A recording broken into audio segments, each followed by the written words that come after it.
Constitutional club of India का जो चुनाव है उसको लेकर काफी दिलचस्प तस्वीर सामने आ रही है।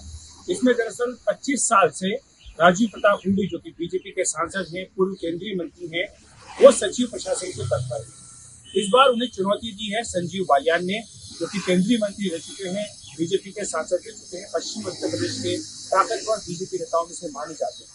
और चूंकि ये जो चुनाव होता है, ये जो संस्था है, इसमें पार्टी लाइन से अलग होकर, पार्टी लाइन से अलग हट करके चुनाव होता है, इसलिए इसमें सभी पार्टियों के सांसद होते हैं वो आपस में सहमति से अभी तक निर्वाचन करके आए थे। लेकिन लंबे समय बाद ऐसा होगा कि यहाँ पर चुनाव की नौबत आई है। संजीव बालियान का कहना है कि कई ऐसे मुद्दे हैं जिन्हें लेकर वो चुनाव मैदान में उतरे हैं। उन्हें लगता है कि जो कॉन्स्टिट्यूशन क्लब ऑफ इंडिया है इसको ज्यादा बेहतर ढंग से चलाया जा सकता है, और यही कारण है कि उन्होंने इस बार चुनाव लड़ने का फैसला किया। लेकिन चूंकि वो भी बीजेपी से हैं, राजीव प्रताप रूडी भी बीजेपी से हैं, इसलिए चुनाव को लेकर काफी बातें जो है की जा रही है। 12 अगस्त को चुनाव होना है और संसद का जो मानसून सत्र है वो 21 जुलाई से शुरू हो रहा है, 21 अगस्त तक चलेगा। यानी इस पूरे मानसून सत्र में इस चुनाव की चर्चा रहने वाली है। इसके लिए लॉबिंग होगी, अपने अपने वोट मांगे जाएंगे।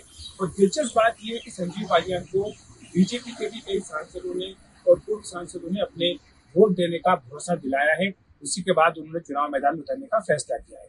आपको बता दूं कि कॉन्स्टिट्यूशनल क्लब ऑफ इंडिया जो है ये 1946 में स्थापना इसकी की गई थी और ये संसद से जुड़ा हुआ है। लोकसभा स्पीकर जो होते हैं वो इसके पदेन अध्यक्ष होते हैं, और जो चुनाव हो रहा है वो सचिव प्रशासन के लिए हो रहा है। 3 जो पद हैं, दो सचिव के प्रसार का निर्विरोध चुनाव हो चुका है, लेकिन अब सचिव प्रशासन के लिए चुनाव होगा। इसमें 1200 मतदाता हैं, जिनमें की पीएम नरेंद्र मोदी, श्रीमती अमित शाह, लालकृष्ण आडवाणी, सोनिया गांधी, मल्लिकार्जुन खड़गे, राहुल गांधी सभी सदस्य होने के नाते इसमें वोटर हैं। इसमें कई पूर्व सांसद जो हैं वो भी मतदाता हैं। तो कुल मिलाकर के 1200 मतदाता हैं, और इसके जो चुनाव अधिकारी होते हैं वो लोकसभा सचिवालय के एक ज्वाइंट सेक्रेटरी होते हैं, जो कि इसके चुनाव अधिकारी होते हैं। और आपको ये भी बता दें कि ये जो कॉन्स्टिट्यूशनल क्लब ऑफ इंडिया है इसमें कई तरह की एक्टिविटी चलती है सांसदों और पूर्व सांसदों के लिए। इसमें जेल होने के लिए उनके रेस्टोरेंट है और भी कई तरह की फैसिलिटीज हैं, और यही कारण है कि इसका चुनाव है ये काफी दिलचस्प हो गया है। हालांकि ये नहीं कहा सकता कि सभी लोग वोट डालने के लिए आएंगे, लेकिन मतदाता जरूर है, चाहे पीएम मोदी हो, चाहे गृहमंत्री अमित शाह, सभी मतदाता जरूर है। उन्होंने जो बातचीत जो हमारी हुई है उसमें यह कहा गया कि जो दोनों उम्मीदवार ने अपनी ओर से जरूर कैनवेसिंग करेंगे, प्रचार करेंगे, कोशिश करेंगे कि ये मतदान के लिए आए। तो ऐसे में ये काफी दिलचस्प हो रहा है। लेकिन जैसे मैंने पहले भी कहा था शुरुआत में, ये पार्टी लाइन को लेकर के चुनाव नहीं होता है, साथ ही है।